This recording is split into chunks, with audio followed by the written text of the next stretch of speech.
Thank you all for coming out this evening. It's a pleasure to be here and not in the snowy Northeast anymore. So we've just had some preliminary introductions, but I'd like to start by asking you each to talk a little bit more about how you came to the field.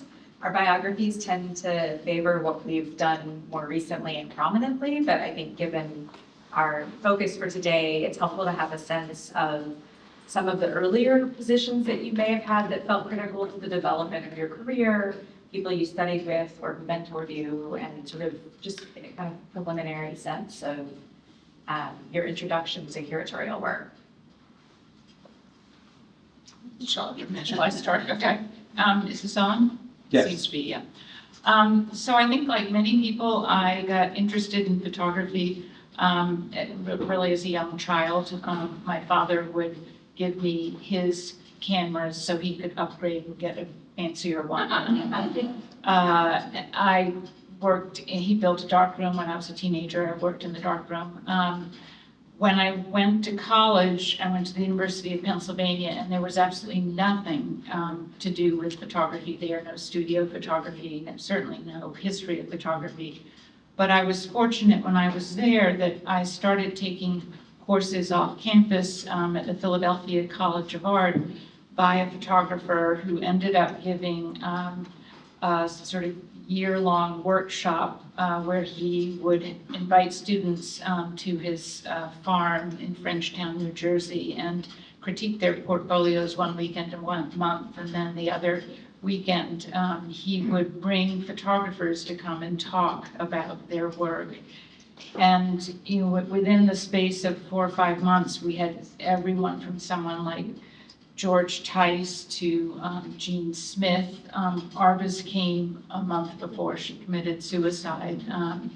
And I vividly remember Arvis sitting up on top of a flat file, dressed head to toe in leather, which this must have been 1971, so it made an impression.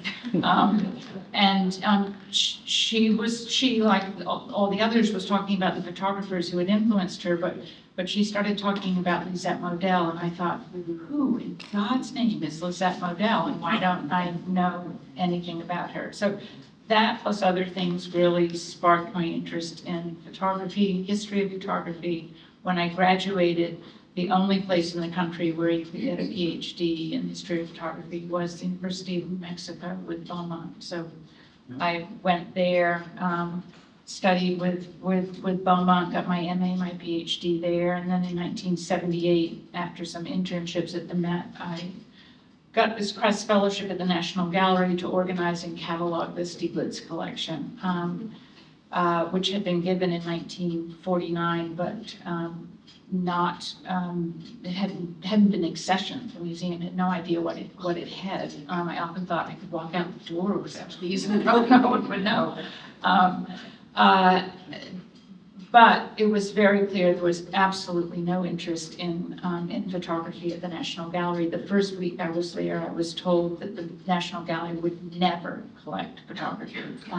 So it was 12 long years before I, through a series of exhibitions, convinced them to start collecting photography. So 1990, a long time. I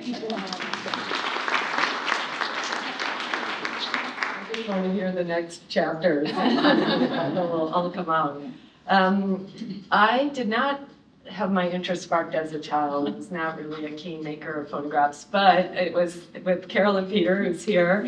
We were in a master's program at the Courtauld Institute and had the internship of a dream internship at the Victoria and Albert Museum, and we were working with the photographs collection, Mark Hayward booth there. So that definitely piqued my interest in photographs as objects. And then I went on to the doctoral program in Chicago. Joel Snyder was my advisor and ended up specializing in history of photography academically. I loved working in museums, always had internships, and one of them was at the Art Institute. So I had a job in the publications department there for about 12 years.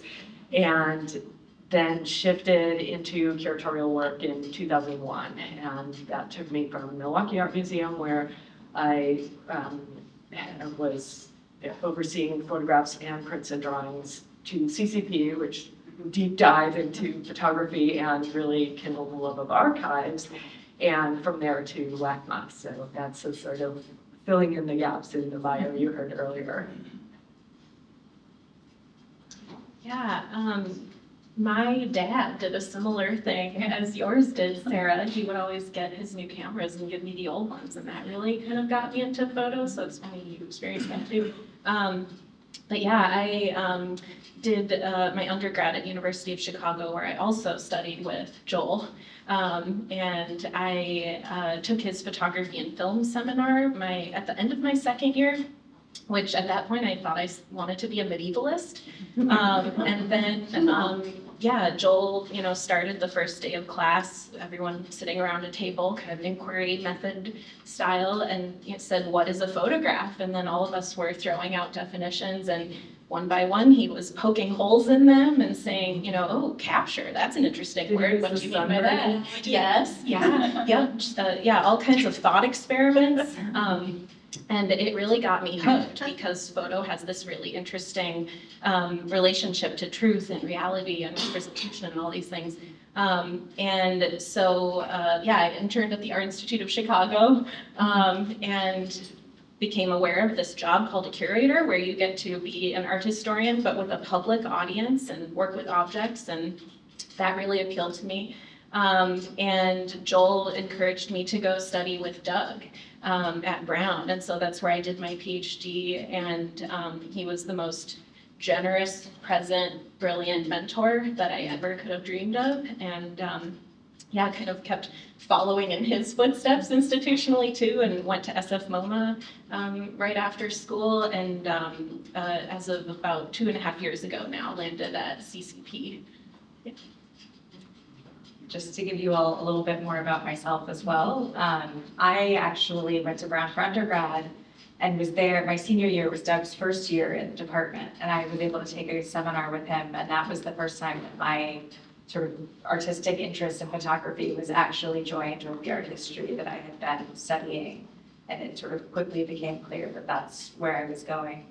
I didn't realize until much later the degree to which Doug's mode of thinking and questioning, which is modeled on Joel's, have really influenced the way that I think about photography. And I didn't realize that until I went back to do my PhD with him a number of years later, after having in between done a master's. And then I spent an incredibly formative year here in LA at the Getty on an internship that was a wonderful experience. And then went to the MFH for 4 years, where I worked with Ann Tucker, one of Sarah's colleagues for many decades, and sort of it was there that I became interested in the way that the field was developed, sort of through the course of your career and Ann's career, that period of time, and the degree to which the things that I take for granted as sort of the codified way that we do what we do were really being developed and honed and sort of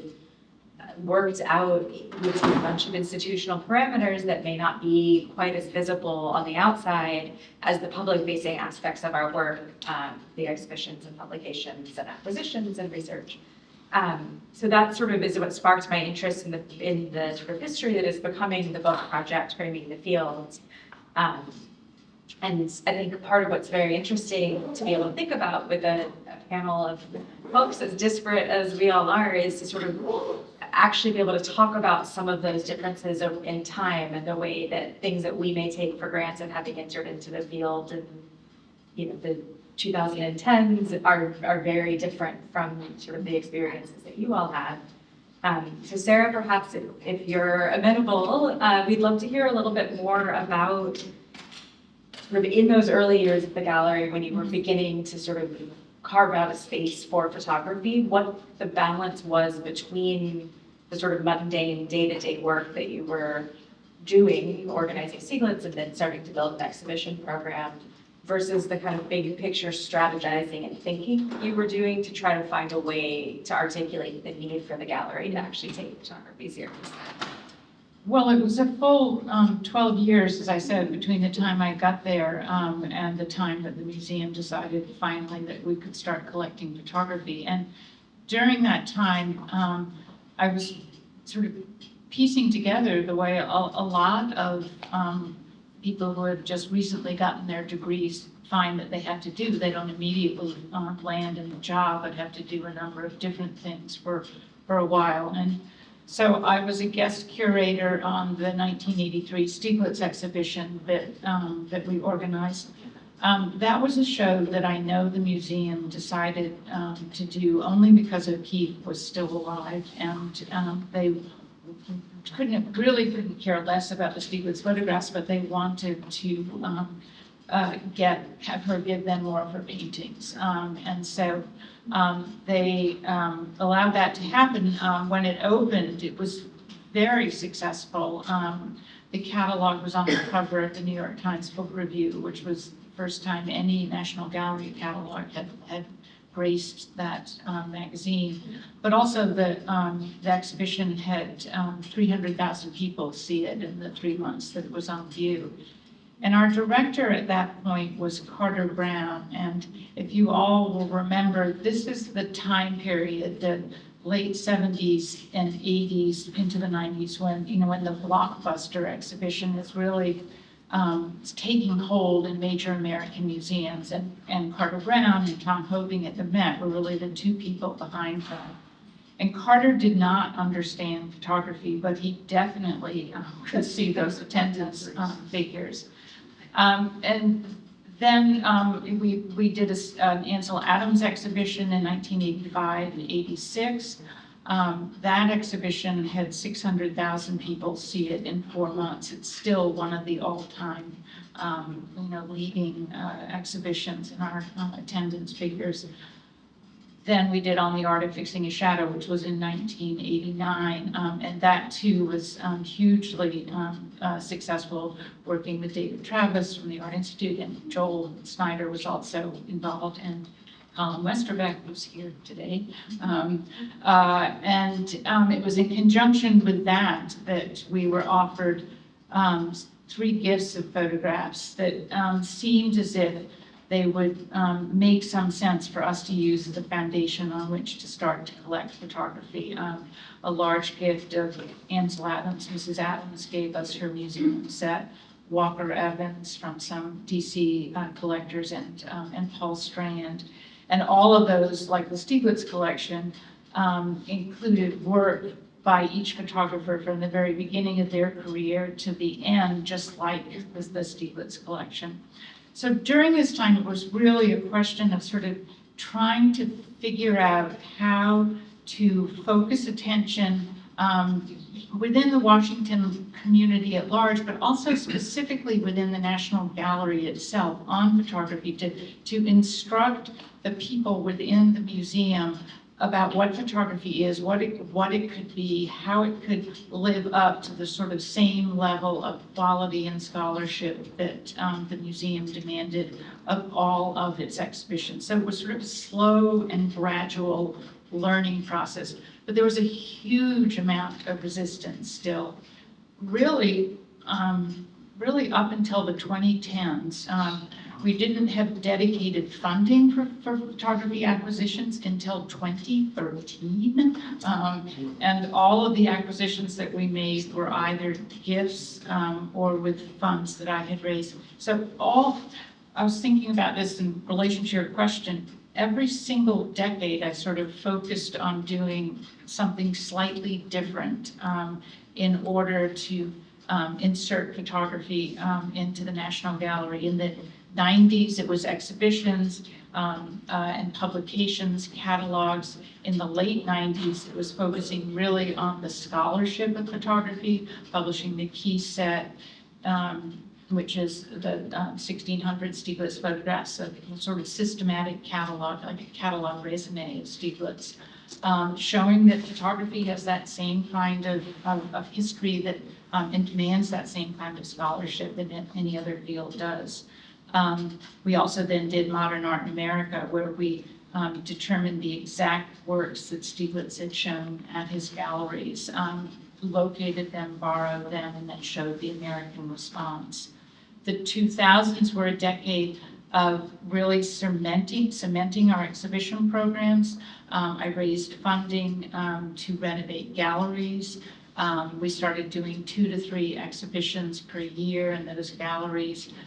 We formed a partnership with the Met where we co-organized 3 exhibitions. The 2010s then really became much more about building up, diversifying the collection.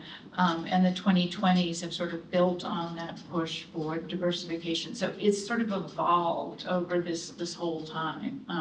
And if you ask me what my job description was, which was one of your questions too, I'd have to say it's changed so completely during that time. So.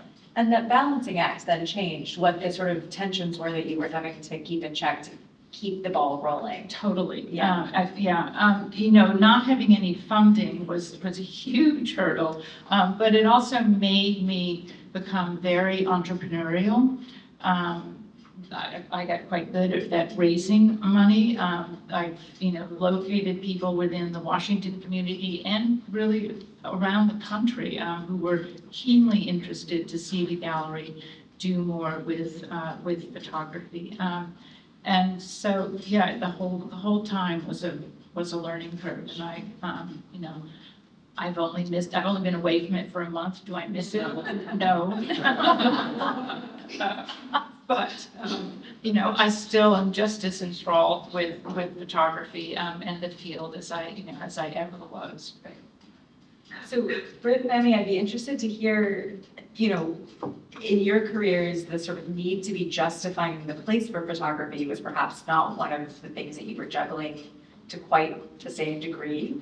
But I'd be interested to hear more about what the things were that you were sort of critically balancing and how that varied perhaps at different institutions also that you worked at, and if you sort of were fighting different fights in different places in the sense. Yeah, that's an interesting question. I mean, on the one hand, being kind of new to the field still, establishing myself because of the timing of the pandemic and all of that. I don't know if this is photography specific necessarily, but sometimes I feel like I've only known precarity, institutionally. And I've, been very fortunate to work for some really outstanding institutions, but they all have their challenges. And, the pandemic at SF MoMA was a really hard time, and it took the Bay Area a really long time to recover from that. And I think the world is still transformed in the wake of that in ways that we're still coming to terms with. But I guess, another thing that I grapple with is how it is maybe simultaneously easier and harder than ever to keep up with all the work being made because of social media and photo books. And every time I go to Perry Photo, I love going to the fair, but I also really love going to polycopies. And it strikes me that increasingly photo book culture might be the most kind of vital representation of what's happening in photography now. And so I love keeping up with photo books. But yeah, it certainly has never felt like, from my vantage point, we're still fighting for photo to be considered art, thankfully. It's just becoming, bigger and bigger, and there's so much amazing work being made out there. Yeah, I would say when I first entered the field, I guess, it was sort of the tail end of that period when you could only find the photographs downstairs by the bathrooms. That was still the case, but it was really changing, and it wasn't too long before I find myself thinking, well, is there too much photography? Well, by which I mean I work in an encyclopedic museum now with 13 curatorial departments, and at least 10 of them buy photographs, acquire photographs. And that becomes a little unruly and also exciting, because it means there are more viewpoints and more types of work that are entering, but kind of from your caretaking part of being a curator and object description and preservation, it does get a little chaotic. Are they brought together, or do they stay separate? Yes and no. Institutions didn't have Yeah. I think we've been, as a division, working hard at having good communication, and we have a very kind of strong directive to work cross-departmentally, and that culture has helped and has been productive. But I think that's what I'm describing is probably the case at most encyclopedic museums, and certainly at contemporary art museums, obviously. It's also interesting in sort of somewhat related to that, but changes that have happened in the way that photographs are displayed across institutional collections. I think part of the sort of early maneuvering to create a space for photography museums was really justifying that it should be brought away from the prints and drawings departments, where perhaps initially photographs began to enter collections, and there was a period of sort of forming standalone departments. And then now we're sort of seeing a continuation, or almost, it's not a full reversal, but there's a shift where many museums are turning towards integrated galleries and sort of moving away from segregating different mediums in their sort of particular homes institutionally. And, you know, Britt, you especially have had a lot of experience working in departments that, and across departments that are prints and drawings and photographs. And I think all of you at different times have had experience in both sort of standalone photo departments and PDP departments. But I'm interested to sort of hear what you see as the respective benefits and opportunities in presenting photographs independently versus in like dialogue with other mediums. Well, to step a little bit back from public display, I think one of the things I can do running both departments is advocate for, you know, the specific storage and preservation needs and have that much more, you know, quantifiable scope. And I take that as a serious part of the endeavor, especially as all museums move towards longer exhibition periods and fewer rotations. But also, as if prints and drawings and photographs weren't enough, a lot of my exhibitions at LACMA have ended up being about film and digital culture and media culture, as my director once told me, and I chose to take it as a compliment. Britt, you'll look at anything. Thank you. So already having a broad scope kind of allows that to happen, and that's where what my curiosity kind of leads me to, and equally more importantly, that's how artists work too. So it is a reality that a museum like LACMA might have, do have works by, say, Catherine Opie, who's a declared, you know, photographer, but her works are in 3 different departments. So, and artists who work even more cross-media, you know, that's also the case. So again, it's kind of there's some kind of random logistics, but the practice is quite free, and I love that about it. I'm in a kind of unusual and unique position that I get to do 2 photography shows per year up in Phoenix, and it's a dedicated space. And so it's not so much putting it in dialogue with other media in those galleries, but yeah, increasingly at Phoenix, we're starting to think about kind of breaking down the silos of departments and making acquisitions that kind of cross those divides. And I get really excited thinking about partnering with my fellow curators to bring in you know, diverse contemporary counterpoints to historical works that bridge the departments that Phoenix is really strong in, like Asian art, fashion. We have an amazing fashion collection. But I guess kind of another direction that I go in with this question is, you know, at the CCP we collect archives. That's really kind of the beating heart of the institution. And increasingly going forward, I think we're going to have to be thinking about photographers' archives living on hard drives and the specialized conservation care that requires.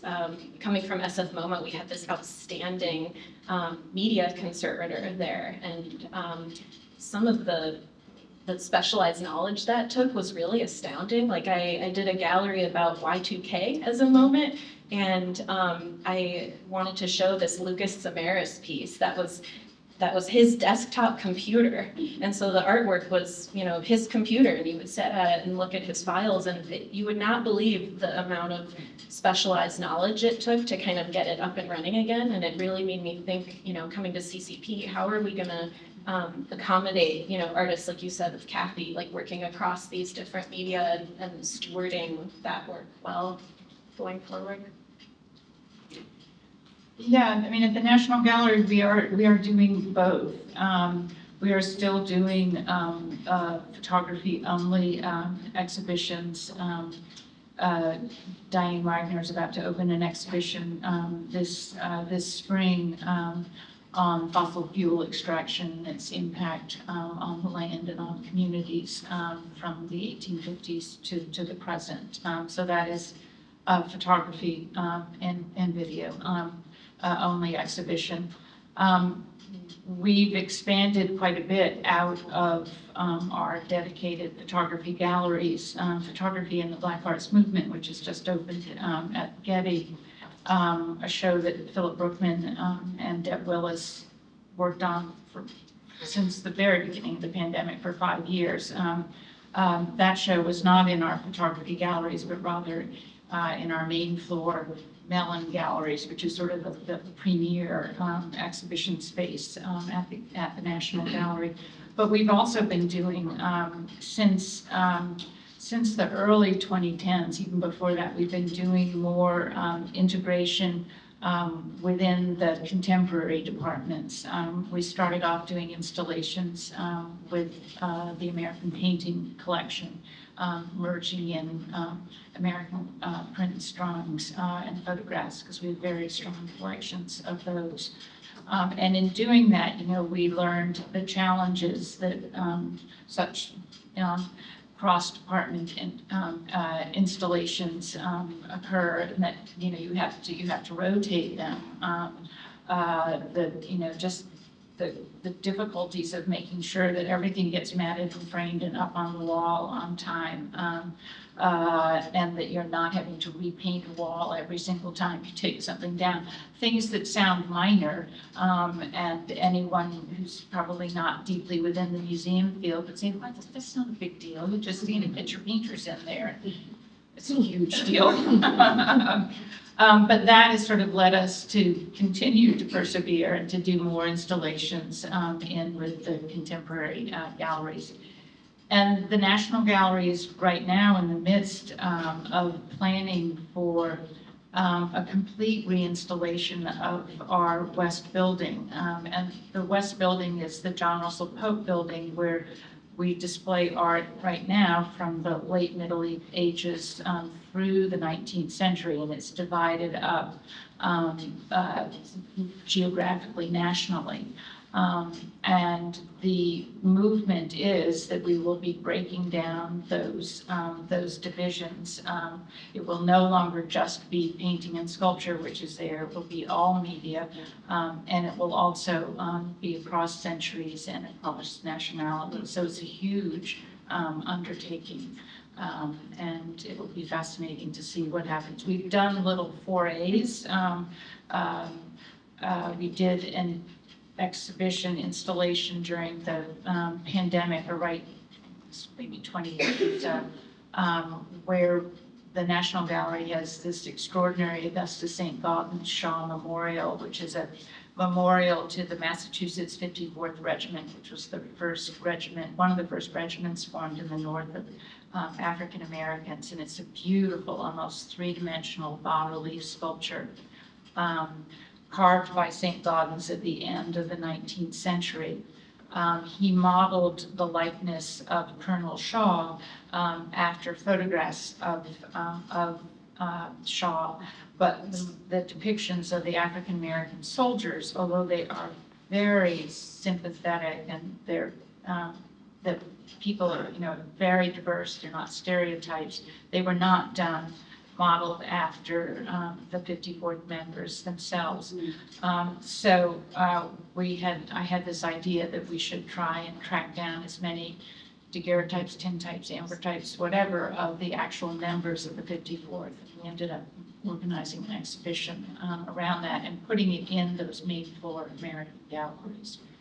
Yeah,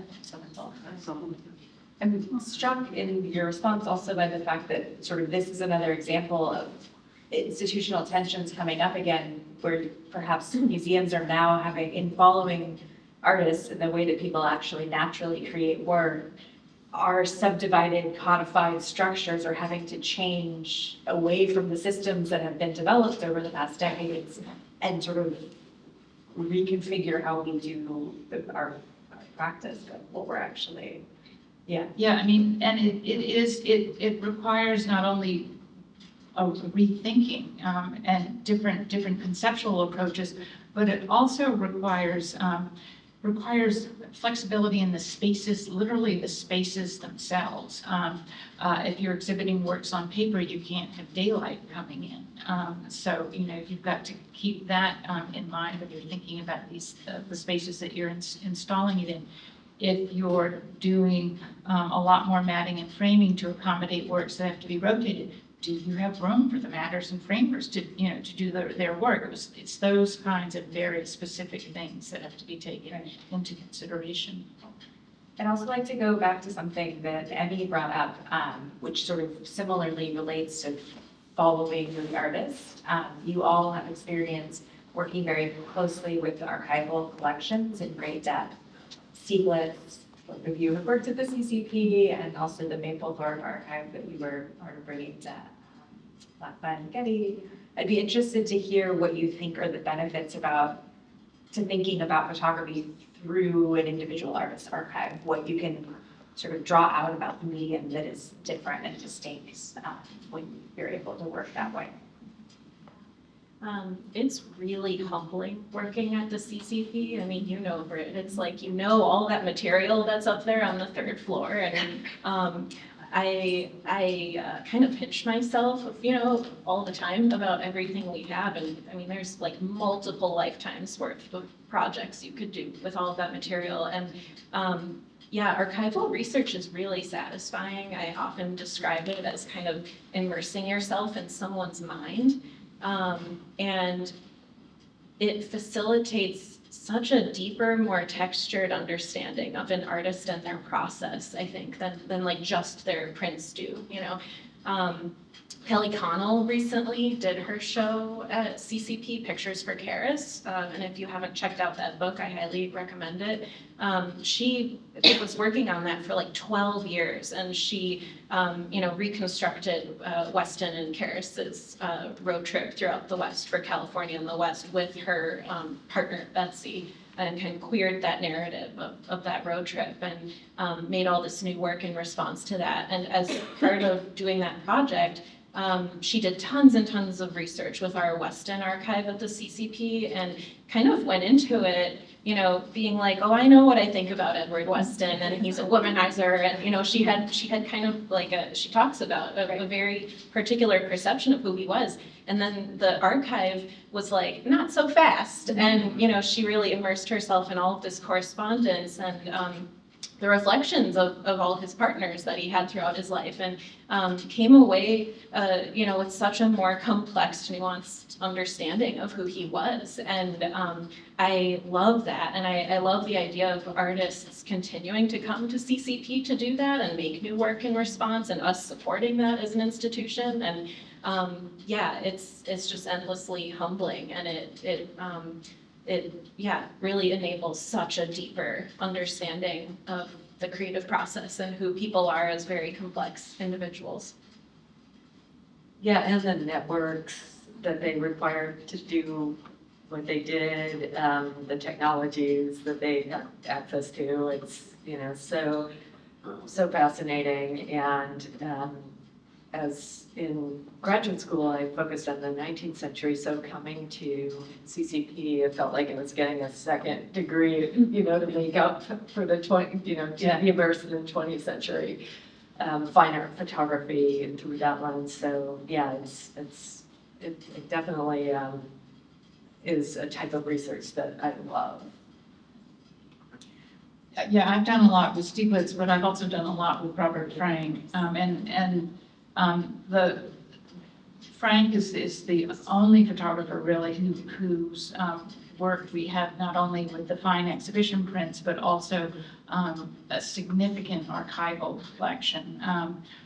He gave us in 1990 and 94 and 96 all of the negatives, contact sheets, and work prints that he made in conjunction with his Guggenheim trip for his book, The Americans, as well as several bound volumes of photographs that were his sort of early attempts at trying to put together sequences of photographs that could tell a story without using words.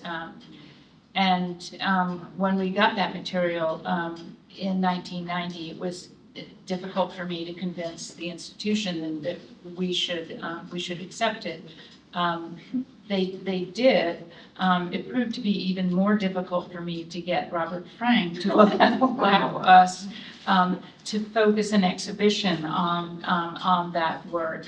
We actually did 2 exhibitions, one in 1994, which was a retrospective that looked at his whole career. But it was as we were working on that I realized that the exhibition we really had to do was one that focused on the making of the Americans. And I also realized that 2008-9 was the 50th anniversary. So it took another 10 years to convince Frank to let us do that show. But that was an exhibition that drew so heavily on the archive. We showed all of the contact sheets for the Americans, but we also showed many of the work prints. And these were the things, the prints that he made when he got back from the Guggenheim trip, just these quick, rough prints that he would staple to the walls or just put on the floor. So was he reluctant to have work prints and contact sheets? No, he loved it. He was fascinated, utterly fascinated with it. No, his reluctance was because for many, many years he pushed the Americans away from him.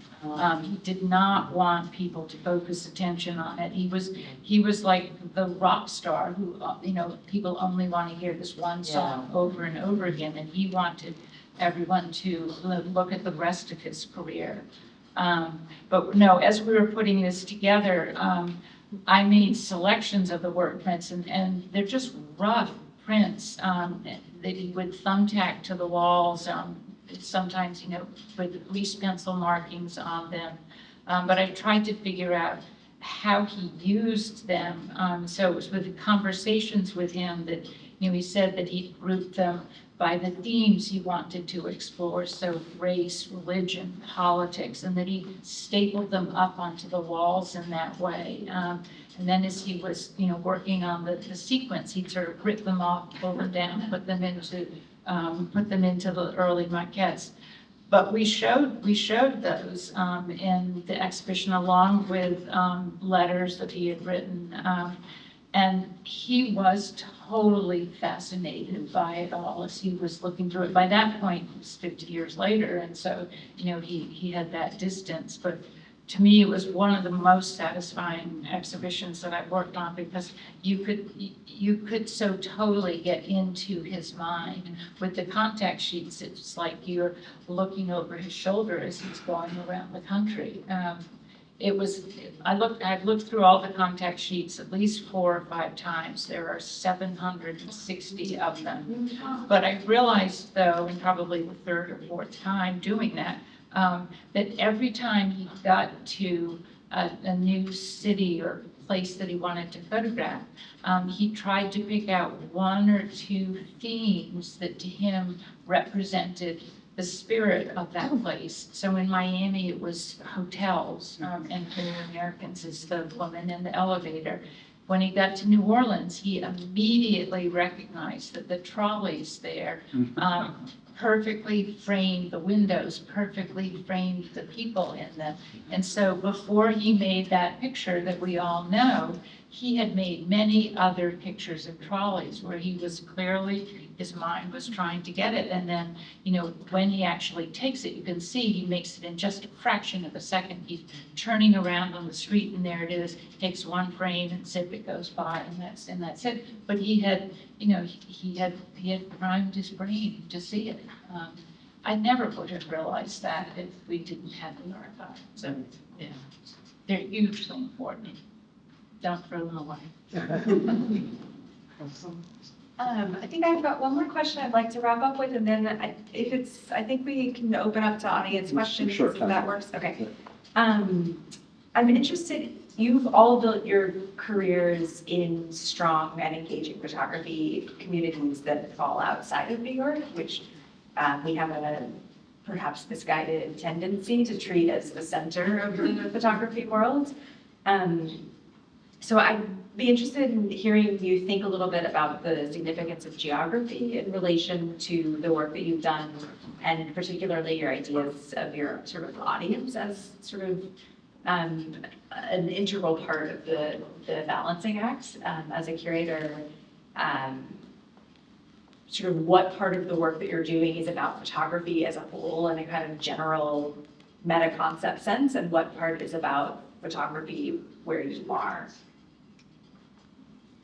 Yeah, I mean, when I went to San Francisco, one really interesting thing was kind of learning a different photo history than I had gotten on the East Coast. Like, SF MoMA thought of itself as not just in the Bay Area, but on the greater Pacific Rim, and had such a great history of, you know, collecting Japanese photography, for example, which Van Deeren Koop did, and then Sandy, and really built depth in that area. And that was really satisfying to kind of have my eyes open to this whole swath of practice that I hadn't learned about in my formal education.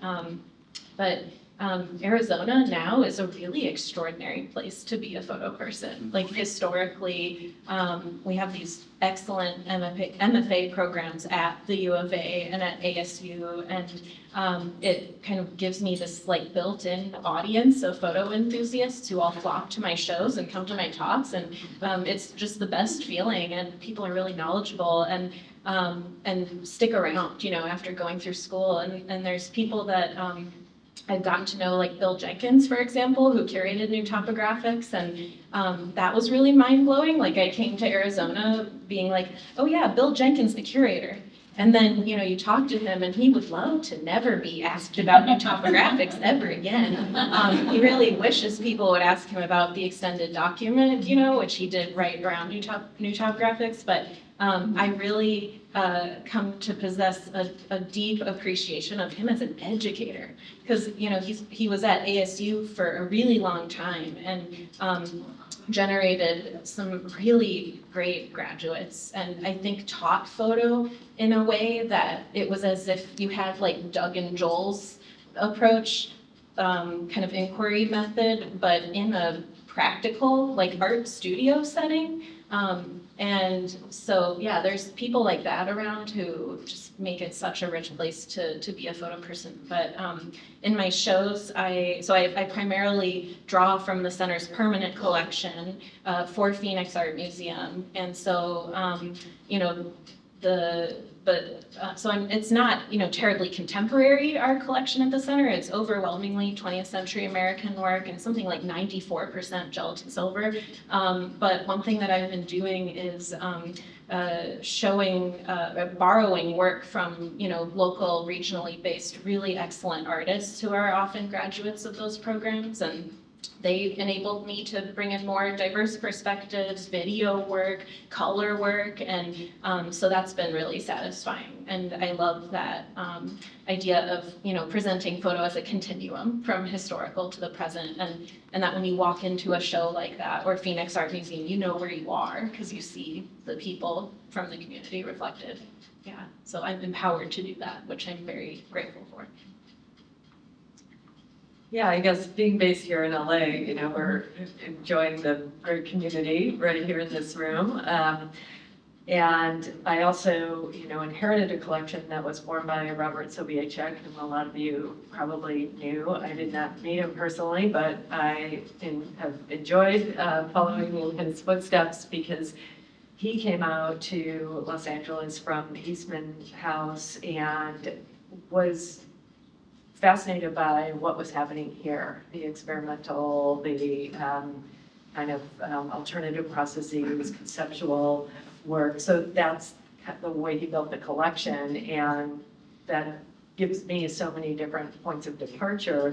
Definitely Los Angeles, in particular, California, more generally is a big part of our collecting and exhibition program, and is also, done mindfully with other institutions here in LA, since we all have our own versions of that mission. And I think we have a great permeable community where we communicate and kind of share the territory, because there's plenty of great work being made and discovered to go around.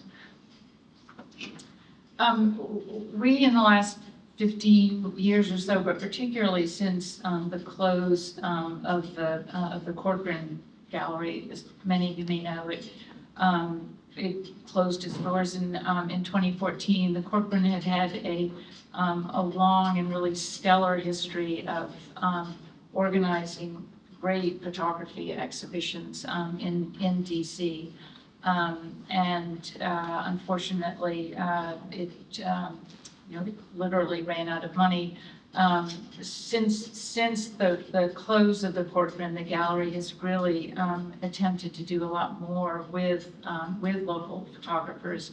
Also with the whole local community, we've gotten funding to do more programs, to bring more artists in for talks, particularly younger artists. But in addition, another big change that has come about since 2019, 2020, with the arrival of our new director, so many more, but Kaywin Feldman, is a whole sort of rethinking of the mission of the National Gallery. She and the trustees and others have articulated what I think is a really beautiful and perfect and succinct mission statement that we are the National Gallery of Art. We are of the nation and for all the people, which is what a National Gallery really should be. And so with that, it has really sparked us to look at, say, the geographical distribution of our collection, not only a chronological one, but are we really representing the country as a whole? It's encouraged greater diversification, but also really getting us to think geographically about filling in those weak areas. So it's been very exciting. Yeah. I don't know, do you want to moderate questions? Yeah. So at the risk of being arrested by a city of Beverly Hills, far going over 8 o'clock, I can bring this around for people to ask questions. So if you have a question, hold it close. Like that, that's good. Is this okay? Yeah. So I did not intend to even ask any questions at all. However, since you brought up the subject and discussed it quite thoroughly of artist archives, I think I will ask a question, and it's a little bit personal. So I'll just jump in and say, I've been breaking up my archive since 2012. And I've broken it up to the extent where various museums each have a part of one series. It's always, been mysterious to me what happens when a series gets broken up. But the question is, again, it's a personal question. I apologize for not asking something broader. But what happens when an artist's archive gets broken up as opposed to an archive that you find all in one piece?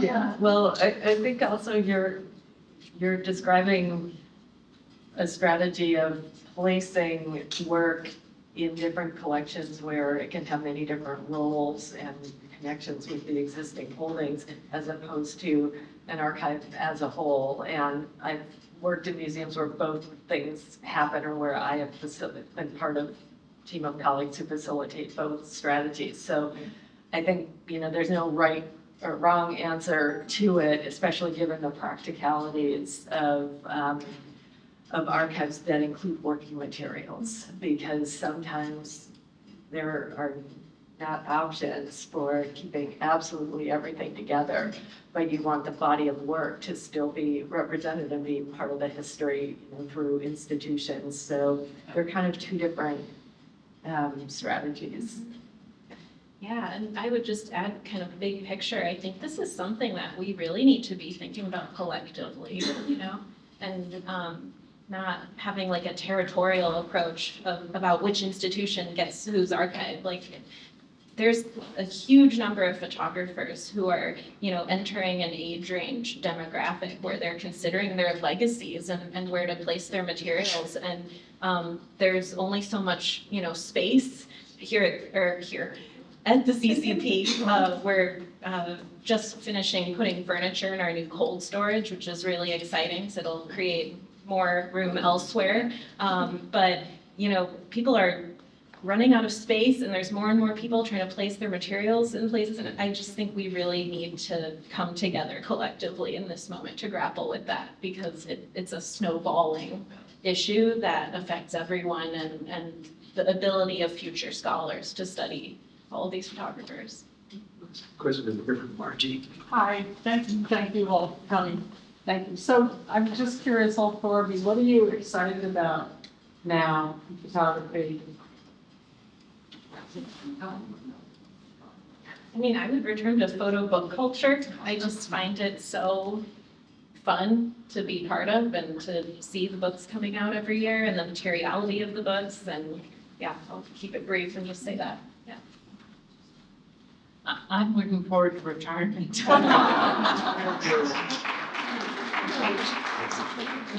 Really, I'm looking forward to having time to do the projects that I want to do. I'm working on several research projects, writing projects. That's what's really exciting me. I think what's interesting and exciting to me, and one of the questions you didn't get to was also about, do we have any pet peeves, I think. So this all ties together, is this conversation we in culture are having now about images and objects. And I'm fascinated with that, because when I first really became a curator, I felt like, every talk I gave, no matter what the topic, the first question was, what about digital? And now that's not even a question. We are in the digital, but there's this new, what about AI? And, so the recurring kind of challenges of, image and object as things and ideas. It's only ever more complicated. I would say I am somebody, perhaps the flip of your trajectory, Britt. I started more in the 20th century, and I have moved increasingly towards the early years of movement history. And that in part has to do with my interest in the ideas that we hold about the medium and where they've come from and how they've developed. And a lot of our this is related to my pet peeve soapbox issue, but a lot of the ideas that we have don't necessarily make sense in the same ways that they did when those ideas first started to develop conceptually. And so I'm really excited to be focusing on the 19th century and bringing that historical material out in a way that it helps us to reconsider our ideas about the medium today and sort of make the 19th century so much of who we are socially comes out of that period, still. And I think helping to unpack that in ways that feels accessible to the sort of current mindset and sort of challenges of the present moment feels really exciting to me. I think we have time for one more question. It's not her name first. Oh, I don't think it'll matter. Yeah, yes. Okay, first of all, fantastic, thank you so much. I'm always thinking about the parallels between photography as the bastard visual of art, of fine art, not of visual culture, right?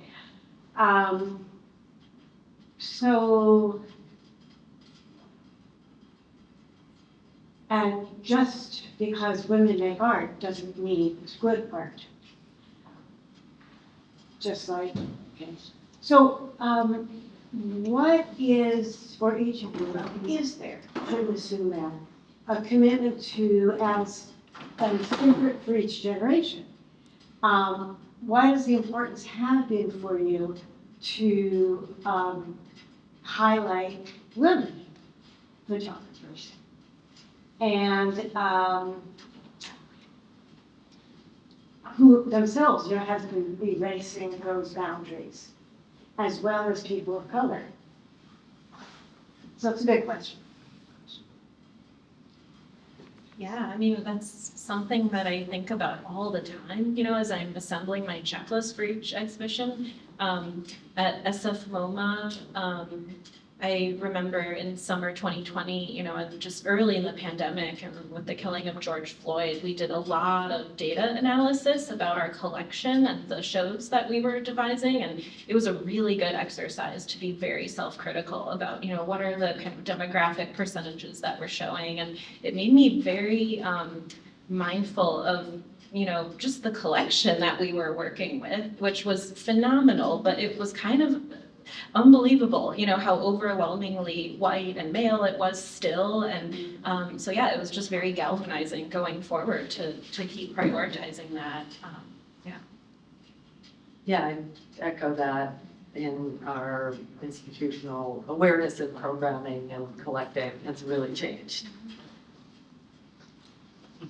Yeah, I would agree too. I mean, because I've also recognized very early on, because our collection, particularly in the very beginning, was so formed by donations, and very often from the photographers themselves. And most often the photographers who had the wherewithal to make the donations were those who had had some kind of career, and they were usually white, and they were usually male. And so recognizing that we had to make a very, very concerted effort to reach out for the women photographers. Yeah, which I think then, points to how long of a game all of this is, like thinking not just in terms of our present moment, but, decades, like on a decade scale of how can we be, building the collection and forging the relationships now that will enable, increasingly diverse shows down the line. Okay, I think we have to wind up. Because, the collection at Latham was started by Kathleen Dallas, Mm-hmm. and then Cheryl Halton. So you had two formative female alternatives. Would you find that there was more women than in that collection? Maybe. Maybe. I mean, they did certainly amazing exhibitions that included men and women in good balance. It was a little bit later that the acquisition activity ramped up, so there's just a slight kind of asynchronicity there. But yeah, I've definitely felt like coming to LA and LACMA. I mean, it is different from the CCP in that sense of already having a basis that's a little closer to equitable, if not all of them there. So yeah, they definitely form the basis.